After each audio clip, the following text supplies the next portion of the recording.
تقسیم پر، اوروں کو ملے ہیں مال و زر، ہم کو ملی تعلیم پر۔ ہمیں حکم کیا گیا تھا کہ تم جنت میں داخل ہو جاؤ، اولاد کو بھی ساتھ جنت میں لے جاؤ۔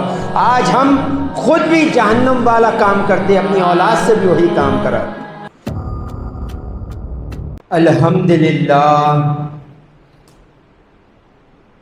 الحمدللہ رب العالمین، والصلاة والسلام علی سید المرسلین وعلی آلہ واصحابہ اجمعین ومن تبعہم بإحسان الی یوم الدین، اما بعد۔ قال اللہ تبارک و تعالی فی القرآن المجید والفرقان الحمید، اعوذ باللہ من الشیطان الرجیم، بسم اللہ الرحمن الرحیم، مالک یوم الدین، صدق اللہ العظیم۔ میرے زندگی کا مقصد تیرے دین کی سرفرازی، میں اسی لیے مسلمان، میں اسی لیے نمازی۔ محترم و مکرم عزیز سامعین کرام، السلام علیکم ورحمۃ اللہ وبرکاتہ۔ اللہ کا کروڑ احسان ہے کہ اللہ نے ہمیں دو عالم کے مالک و مختار، گلشن ہستی کے ولی، فصل بہار، راحت آدم و بنی آدم، محمد مصطفیٰ صلی اللہ علیہ وآلہ وسلم کی امت میں پیدا فرمایا۔ اللہ نے بندہ مومن کی کامیابی آخرت کی کامیابی رکھی ہے۔ کوئی بندہ مومن دنیا میں کامیاب ہو جائے اور آخرت کو بھول بیٹھے، وہ اللہ اور رسول کی نگاہ میں کامیاب ترین شخص نہیں۔ اللہ اور رسول کی نظر میں وہ شخص کامیاب ہے، وہ بندہ مومن کامیاب ہے جو جنت میں داخل ہو جائے۔ جنت میں جو داخل ہو گیا وہ اللہ اور رسول کے نزدیک کامیاب ترین شخص ہے۔ حضور پاک صلی اللہ علیہ وآلہ وسلم نے ارشاد فرمایا، کامیاب ہو گیا وہ شخص جو جنت میں داخل ہو گیا۔ تو جنت پا لینا یہ اللہ اور رسول کی نگاہ میں کامیاب ہو جانا ہے۔ بندہ مومن کی کامیابی جنت میں داخلہ ہے۔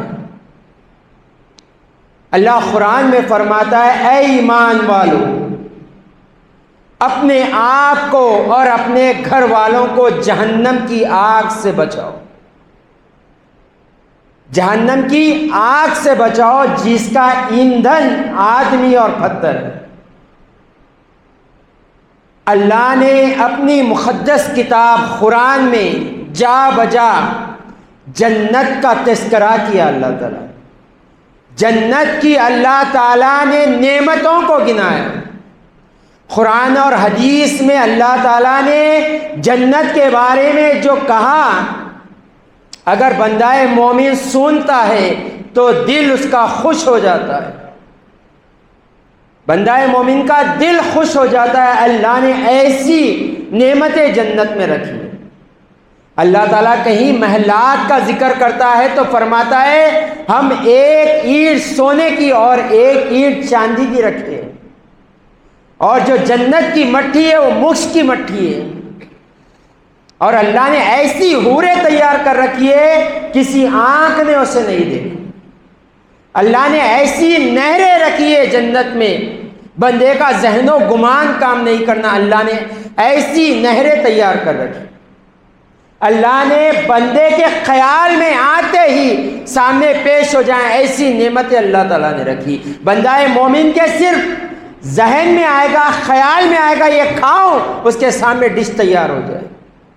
اللہ نے ایسی جنت تیار رکھی ہے۔ ان تمام نعمتوں کے بعد سب سے افضل جو نعمت ہے جنت کی، اللہ اور رسول کا دیدار ہوگا۔ جنت سب سے بڑی نعمت، بندہ مومن کا مقصد حیات جو ہے اللہ اور رسول کی خوشنودی ہے، اللہ اور رسول کا دیدار۔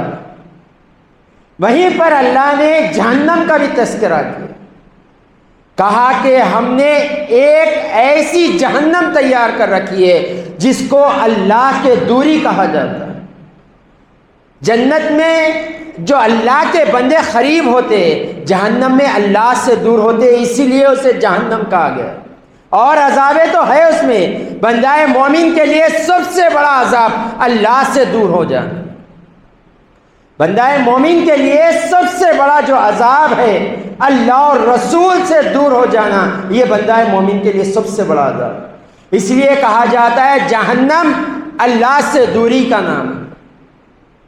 تو جہنم میں اللہ نے آگ تیار رکھی ہے، جیسے دنیا میں آگ سے روشنی حاصل کرتے، جہنم کی آگ سے اور اندھیرا ہوگا، وہ آگ سیاہ ہوگی، کالی آگ ہوگی، اور اس آگ کا جو ایندھن ہے، آج ہمارے پاس اگر چولہا جلتا ہے جس سے آگ نکلتی ہے، چاہے وہ لکڑی کا ہوتا ہے یا گیس کا ہوتا ہے یا گیس کے تیل کا ہوتا ہے، مگر جو جہنم کی آگ جو بھڑکتی ہے، جس کے بارے میں آیا کہ جہنم خود جہنم سے پناہ مانگتی ہے، اس کا ایندھن آدمی اور پتھر ہے۔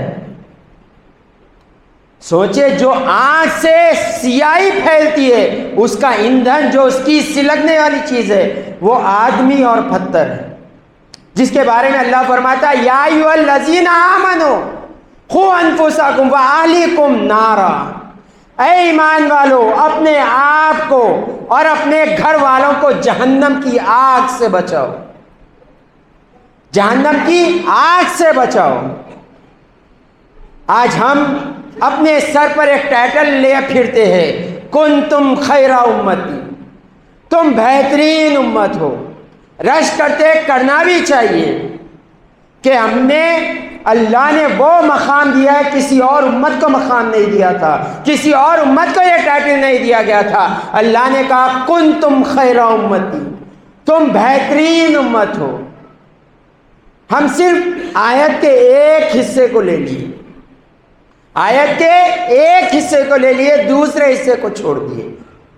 کنتم خیر امتی اخرجت للناس، تم بہترین امت ہو۔ کیوں؟ تمہیں لوگوں کے لیے پیدا کیا گیا، تمہیں لوگوں کی ہدایت کے لیے، لوگوں کی رہنمائی کے لیے، لوگوں کو گناہوں سے روکنے کے لیے، لوگوں کو صحیح راستہ بتانے کے لیے پیدا کیا۔ یہ بہترین امت ہے۔ اور اللہ فرماتا ہے اے ایمان والو تم بھی جہنم سے بچو اور اپنی اولاد کو بھی جہنم سے بچاؤ۔ ہم نے پچھلے پروگرام میں بتایا گیا تھا کہ غوث پاک کے والدین کیسے تقوی پرہیزگار والے تھے، غوث پاک کے والدین کتنے تقوی پرہیزگار والے تھے، اولاد کیسی تھی۔ ہمیں حکم دیا گیا ہے کہ ہم بھی بچو اور اپنی اولاد کو بھی بچاؤ۔ آج نہ ہم بچ رہے ہیں نہ اپنی اولاد کو بچا رہے ہیں۔ ہمیں حکم دیا گیا تھا کہ تم جنت میں داخل ہو جاؤ، اولاد کو بھی ساتھ جنت میں لے جاؤ۔ آج ہم خود بھی جہنم والا کام کرتے، اپنی اولاد سے بھی وہی کام کراتے۔ آج والدین نماز چھوڑتے، اولاد نماز چھوڑ دیتے، والدین جھوٹ بولتے، اولاد جھوٹ بولتی، والدین بہنوں کا حق کھا لیتے، اولاد اپنے بہنوں کا حق کھا رہے۔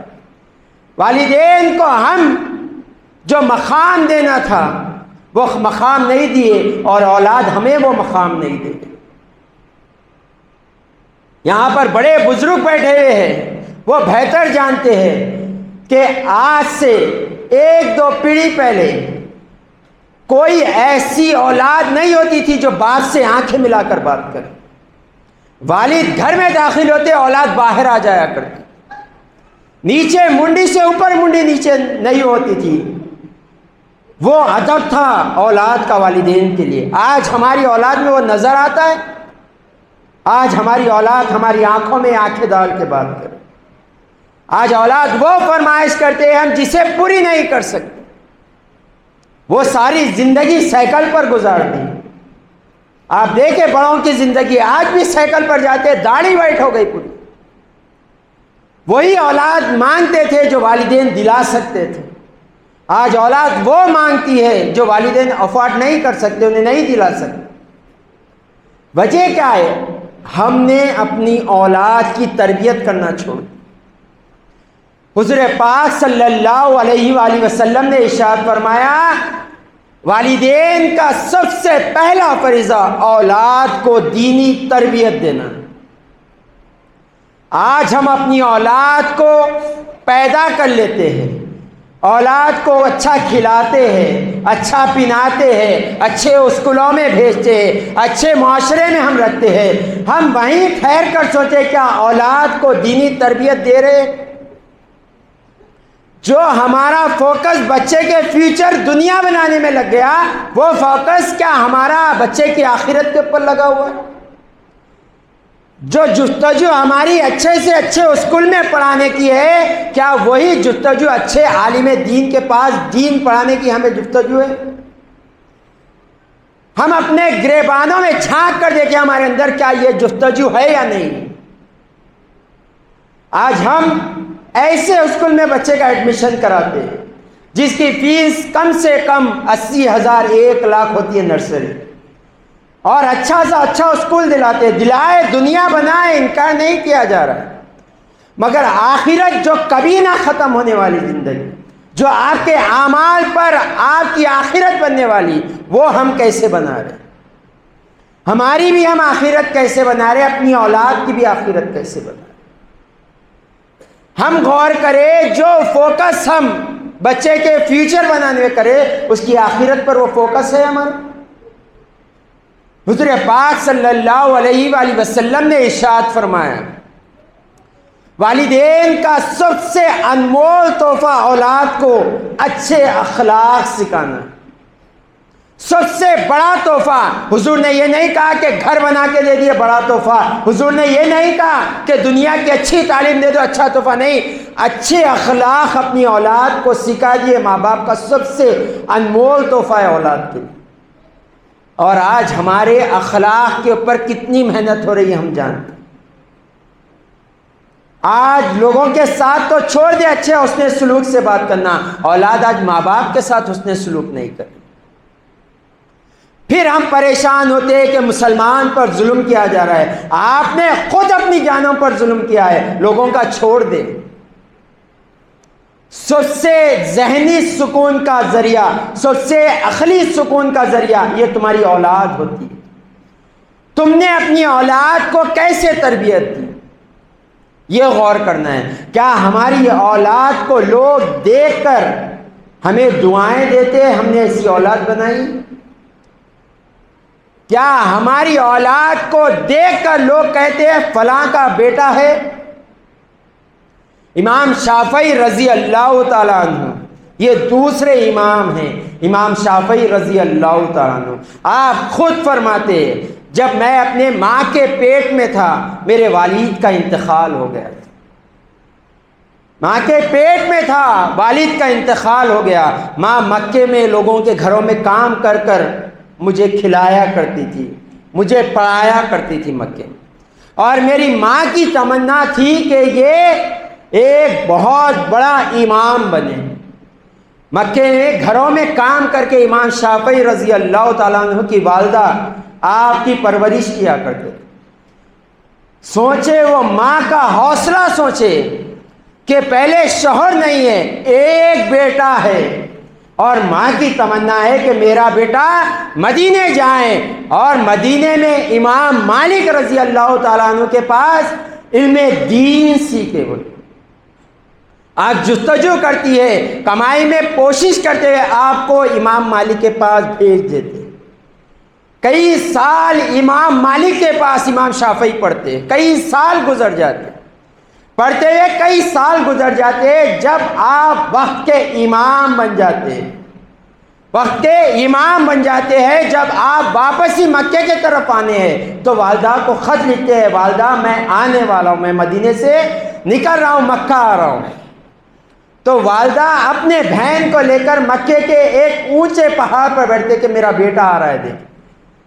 تو جب امام شافعی رضی اللہ تعالیٰ مکے پہنچتے ہیں تو والدہ دیکھتے ہیں ایک شخص آ رہا ہے جس کے پیچھے اونٹوں کے اوپر مال بھرا پڑا ہے، اونٹوں کے پیچھے مال بھرا پڑا ہے۔ تو پوچھتے ہیں والدہ بہن یہ کون ہے؟ تو کہا کہ آپ کے بیٹے امام شافعی۔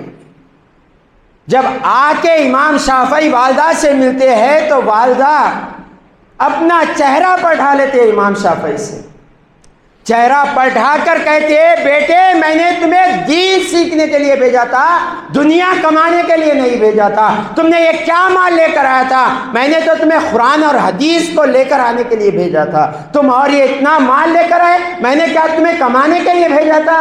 امام شافعی کہتے ہیں امی جان میں کمایا نہیں، میں جب مدینے سے مکے آ رہا تو لوگوں نے تحفہ اتنا مال دیا ہے، کئی اونٹے بھر گئے تھے۔ آپ کے والدہ کہتے ہیں یہ مال لوگوں کو صدقہ کر کر تم گھر میں تشریف لے کر آؤ، مال صدقہ کر کر تم گھر میں تشریف لے کر آؤ۔ جب گھر میں سب کو صدقہ کر دے کے امام شافعی گھر میں تشریف لاتے اور کہتے ہیں والدہ میں نے تمام مال کو صدقہ کر دیا ہے، والدہ گلے لگا کر کہتے ہیں بیٹے یہ دنیا کا مال حقیقی مال نہیں ہوتا، جو سینے میں ہے تمہارے حقیقی مال وہ ہے، بول کر جو علم سیکھ کر آئے وہ حقیقی علم ہے، وہ دولت ہے دو جہاں میں جو آپ کو کامیابی عطا کرے۔ ایسی مائیں ہوا کرتی تھی، ایسا فوکس ہوتا تھا دین کے تعلیمات پر۔ آج ہمارا عالم ہم بہتر جانتے ہیں۔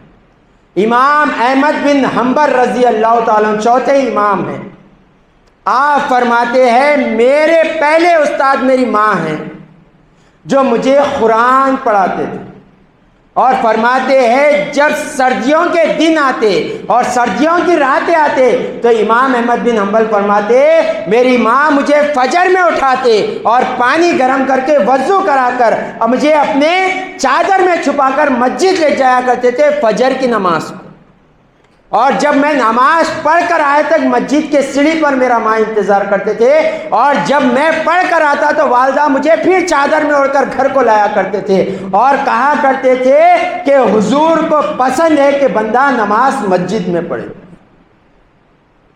آج ہمارے گھروں کا عالم ہم بڑے نماز نہیں پڑھتے، کیا بچوں کو تعلیم دیں گے؟ ایک روحانی قوت ہوتی ہے انسان کے پاس، ہر انسان کے پاس ہوتا ہے، یعنی ایمان کی قوت ہوتی ہے، اور جیسا اس کا ایمان ہوگا ویسی اس کی قوت قوی ہوگی۔ تو جو انسان نیک ہوتا ہے اس کے پاس اللہ طاقت دے گا اس کو نیکی کی دعوت دینے کی، اور جو انسان خود گناہوں میں وہ نیکیوں کی دعوت نہیں دے سکتا، خود نیکیوں کی دعوت نہیں دے سکتا۔ جو باپ نماز پڑھتا ہے وہ اولاد کو کہہ سکتا ہے بیٹے چلو نماز کو، اور جو باپ نہیں پڑھتا نماز وہ کہہ سکتا ہے، اسے خود شرمندگی ہوگی، میں نہیں پڑھتا ہوں کیا اولاد کو کہوں گا۔ تو چھوٹے رہنے امام احمد بن حنبل کو ان کے والدہ مسجد لے جایا کرتے تھے، آج ہم فجر کو نہیں آتے، اور آج ہم فجر کو نہیں آتے اور لوگوں سے بڑا شکوہ کرتے ہماری اولاد ہاتھوں سے نکل گئی۔ بھائی جب ہاتھ میں تھی تو آپ نے کیا کیا؟ اسے لڈو کہہ کر اس کے ساتھ مذاق کر کر اس کی عمر جو تعلیم کی تھی آپ نے مذاق میں گنوا دی۔ بچے کی عمر حضور پاک صلی اللہ علیہ وسلم نے کیا فرمایا؟ 7 سال کا بچہ ہو جائے تو اسے نماز کا حکم دو، تو پتہ یہ چلتا ہے 7 سال سے پہلے بچے کو نماز کے مسائل سیکھ لینے چاہیے۔ جب 10 سال کا ہو جائیں اسے مار کر نماز کو بھیجے ہاتھ سے، تو کیا پتا چل رہا ہے؟ کیا 7 سال میں نماز فرض ہے؟ نہیں ہے، 10 سال میں نہیں ہے۔ نماز فرض ہونے کا تعلق بالغ ہونے سے، مگر تربیت دی جا رہی ہے، عادت ڈالو، عادت ڈالو۔ ایک ہی دم کہو گے نہیں سنے گا، 7 سال سے 3 سال 10 سال اس کو عادت ہو جائے گی۔ ہم یہ عادت ڈال رہے نہیں ڈال رہے؟ آج ہم اپنی اولاد اگر کماتی ہے تو فخر کرتے، فخر یہ نہیں ہے کہ اولاد کی دنیا بن جائے تو فخر کرے، فخر یہ ہے کہ اولاد کی آخرت بن جائے۔ دنیا بھی کمائے، انکار نہیں کیا جائے، نہیں کماؤ گے تو دنیا شرمندہ کر دے گی، آپ اپنے ذلیل کر دیں گے، آپ 1 بار 2 بار آپ کی مدد کریں گے، تیسری بار ہاتھ کھینچ لیں گے، آپ کا فون نہیں اٹھائیں گے، آپ آنے پر دروازہ نہیں کھولا جائے۔ دنیا بھی کمائے. کامیاب ترین شخص وہ ہے جس کے ایک ہاتھ میں دنیا اور ایک ہاتھ میں دین ہے.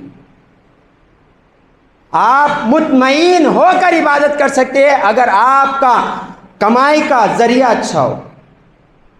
آپ فجر کو اٹھے، اب ٹینشن لگے ہوئے کاروبار کو جانا ہے، کہاں سے عبادت میں دل لگے؟ اگر کاروبار اچھا جمع ہوا ہے سکون سے عبادت کریں گے آپ. تو دنیا بھی کمائیں، آخرت بھی کمائیں. ایسی اولاد بنائے جو حضور پاک صلی اللہ علیہ وآلہ وسلم نے ارشاد فرمایا جب بندہ مومن کا انتقال ہو جاتا ہے تو نام اعمال رک جایا کرتے ہیں، نام اعمال بند ہو جاتے ہیں سوائے 3 چیز کے. اس میں سے ایک حضور نے فرمایا صالحین اولاد جو ماں باپ کے حق میں دعا کرتی ہے، نیک کام کرتی ہے، ایصال ثواب کرتی ہے، وہ اولاد والدین کے لیے قبر میں بھی راحت بنتی ہے. ایک مرتبہ حضرت عیسیٰ علیہ السلام قبرستان سے گزر رہے، دیکھتے ہیں ایک قبر میں عذاب ہو رہا ہے، جہنم کا عذاب ہو رہا ہے. آپ چلے جاتے، پھر چند روز کے بعد آپ کا گزر ہوتا ہے تو دیکھتے ہیں وہی قبر میں جنت کی کیری کھول دی گئی ہے، جنت کا ایک باغ بن گیا ہے وہ قبر. پریشان ہو جاتے، اللہ سے پوچھتے اے اللہ کیا ماجرا ہے؟ چند روز پہلے میں جب جا رہا تو جہنم کا عذاب ہو رہا تھا، آج قبر میں جنت کا ایک باغ کھول دیا گیا. تو اللہ ان کے پاس وحی کرتا ہے، کہتا ہے اے عیسیٰ جب یہ شخص دنیا سے گزرا تو بڑا گناہگار تھا، بڑا سیاہکار تھا، بڑا رب کا نافرمان تھا، اس لیے عذاب ہو رہا تھا. مگر جب یہ دنیا سے گزرا تھا اس کی بیوی حاملہ تھی، اور جب اسے بیٹا ہوا اس کی بیوی نے جب بیٹے کو مدرسے میں ڈالا تو بیٹے نے پہلی بار پڑھا بسم اللہ الرحمن الرحیم. تو اب ہماری رحمت کو حیا آنے لگی. موسیٰ اے عیسیٰ ہماری رحمت کو حیا آنے لگی، جس کا بیٹا زمین کے اوپر رب کو رحمان اور رحیم کہتا ہے، اللہ کی رحمت کو گوار نہیں، اس کے باپ کے قبر میں اسے عذاب دیا جائے. تو اولاد نیک ہو تو اولاد والدین کے لیے راحت بن جاتی. آج کتنے والدین ہیں، کیا مطمئن ہیں آپ اپنی اولاد سے؟ جب میں اس دنیا سے رخصت ہو جاؤں گا تو کیا میرا بیٹا میری جنازے کی نماز پڑھا سکتا ہے؟ حضور نے کیا فرمایا؟ بیٹے کو سب سے زیادہ حق ہے جنازے کی نماز. کیوں؟ جو درد بیٹے کو ہوتا ہے کسی اور کو نہیں ہوتا. آپ کا بیٹا تیار ہے آپ کی جنازے کی نماز پڑھانے کے لیے؟ کیا آپ کا بیٹا اس قدر علم سیکھا ہے کہ آپ کے لیے ایصال ثواب کر سکتا ہے؟ نہیں معظم کو اور امام صاحب کو ڈھونڈتے پھرتا. کیا آپ نے اتنا تیار کر رکھا ہے اپنے بیٹے کو کہ وہ آپ کی جنازے کی نماز پڑھا سکتا؟ اگر نہیں پڑھا سکتا تو سوچے ہم نے دیا کہ اپنی اولاد کیا ہمیں یہ کہہ کر بھیجا گیا تھا کہ اپنے بیٹے کی دنیا بناؤ؟ نہیں، آخرت کے واسطے توجہ دی گئی. اگر ہمارا بیٹا ہماری جنازے کی نماز نہیں پڑھا سکتا تو اور اس سے بڑی ہمارے لیے ناکامی کی بات کیا ہو سکتی؟ آج دیکھ لیجئے الا ماشاء اللہ آپ دیکھیں گے 1000 جنازے کی نماز پڑھیں گے، ان کا بیٹا ان کی نماز پڑھائیں گے، 1 یا 2 دیکھیں گے آپ، امام صاحب پڑھانا یا ان کے شیخ پڑھانا. کیوں؟ آتا نہیں ہے ہمیں. وہ الگ بات ہے، بڑے اعلیٰ شخصیت ہے، ہمارے شیخ ہے، ہمارے پیر ہے، تو وہ الگ بات ہے، اللہ والوں کو پڑھانے دے رہے. مگر ہم خود جانتے ہیں نماز جنازہ پڑھانا. سوچیں، ہم بیٹھ کر ایک لمحے کے لیے سوچیں، یہ دنیا ہے گزر جائے گی. ہم نے اپنے آپ کو کیا جنتی بنایا ہے؟ کیا اپنی اولاد کو جنتی بنایا ہے؟ اللہ واضح فرماتے ہیں اپنے آپ کو بھی اور اپنے گھر والوں کو جہنم کی آگ سے بچاؤ. ہم نے بچایا ہے. آپ نیک بنیں گے آپ کی اولاد نیک بنے گی. آپ نمازی بنیں گے آپ کی اولاد نمازی بنے گی. آپ سچے بنیں گے آپ کی اولاد سچے بنے گی. آپ امانت دار بنو گے آپ کی اولاد امانت دار بنے گی. آپ بڑوں کی عزت کرنے والے بن جائیں آپ کی اولاد آپ کی عزت کرے گی. آپ جیسا حسن سلوک لوگوں کے ساتھ کرو گے آپ کی اولاد ویسے ہی کرے گی. کما تدینو تدانو، تم جیسا کرو گے ویسا بنو. تو ہم ایسے بنے جس پر ہماری اولاد فخر کرے، ہمارے والد تھے یہ، جو شریعت کے پابند تھے، جس نے ہمیں دنیا میں بھی رہنے کا سلیقہ سکھایا اور آخرت بھی بنانے کا سلیقہ سکھایا، وہ باپ کامیاب شخص ہے۔ ورنہ ایک عورت 4 مردوں کو جہنم میں لے کر جانے والی، یہ بات یاد رکھے۔ آج باپ ہونے پر فخر ہو رہا ہے، بھائی ہونے پر فخر ہو رہا ہے، شوہر ہونے پر فخر ہو رہا ہے، آپ کو بیٹا ہونے پر فخر ہو رہا ہے، وہی ماں، وہی بہن، وہی بیٹی، وہی بیوی آپ کو جہنم میں لے جانے کا سبب بن جائے گی اگر آپ صحیح نہ ہو۔ اپنے آپ پر غور و فکر کرے اور اپنی 2 جہاں کی زندگی کامیاب کرے۔